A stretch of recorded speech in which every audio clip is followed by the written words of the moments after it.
Halo semuanya, kembali lagi bersama saya Sigit Kusnandratno. Di video kali ini, kita akan membahas pemikiran tokoh dan pakar pendidikan anak usia dini. Tokohnya yang akan dibahas adalah Johann Heinrich Pestalozzi, seorang ahli pendidikan Switzerland pada tahun 1747 sampai dengan 1827. Pestalozzi mendirikan sebuah sekolah di tanah pertaniannya dengan nama Neuhof. Di Neuhof, Pestalozzi mengembangkan ide tentang keterpaduan antara kehidupan rumah tangga, pendidikan pertanian, dan kejuruan. Pendidikan yang diberikan pada anak didiknya antara lain pendidikan harus didasarkan pada psikologi anak. Anak berkembang secara fisik, mental, dan moral melalui pengalaman. Guru harus mempertimbangkan hal-hal yang disenangi anak. Disiplin diperlukan.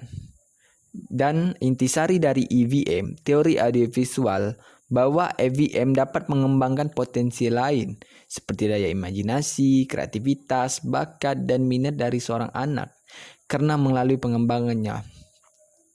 Kepanjangan dari EVM adalah auditory visual memory. Auditory adalah anak dapat mengoptimalkan pendengaran. Visual adalah anak dapat menggunakan penglihatannya dengan baik. Memori adalah anak dapat menggunakan dan melatih ingatannya dengan baik.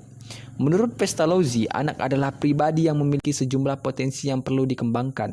Anak seharusnya tidak hanya dipandang sebagai makhluk individu, tapi juga harus dipandang sebagai makhluk sosial juga, karena anak setidaknya sudah mulai belajar untuk bersosialisasi dengan lingkungan sekitarnya. Tujuan dari pendidikan adalah membimbing anak menjadi orang yang baik dengan jalan mengembangkan potensi-potensi yang ada pada diri anak. Contoh implementasi teori EVM dalam pembelajaran anak usia dini menurut Pestalozzi adalah di playgroup. Melalui konsep pendengaran auditori. Caranya adalah memberikan alat yang dapat menghasilkan bunyi-bunyian. B. Melalui konsep penglihatan atau dengan visual. Caranya adalah melalui pemberian warna-warna yang menarik di dalam kelas dan di kamar anak. C. Konsep ingatan atau dengan disebut memori. Caranya adalah melalui konsep bercerita sederhana, singkat, aktual, dan dekat dengan kehidupan sehari-hari anak. Tingkatan selanjutnya adalah di taman kanak-kanak, usia 3-6 tahun. A. Konsep pendengaran atau disebut auditori. Caranya adalah guru dan anak bertepuk tangan sebelum melakukan kegiatan. B. Konsep penglihatan atau dengan visual. Caranya adalah letakkan kaca di depan kelas agar anak dapat melihat dirinya sendiri. C. Konsep ingatan atau memori.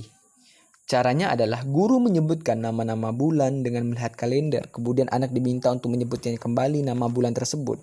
Tingkatan selanjutnya adalah di sekolah 6-8 tahun. A. Konsep pendengaran atau disebut dengan auditori. Caranya adalah dengan cara bermain dengan botol diisi dengan berbagai macam isinya, misalnya kerikil, pasir, kelereng, dan lain-lain. B. Konsep penglihatan atau disebut dengan visual.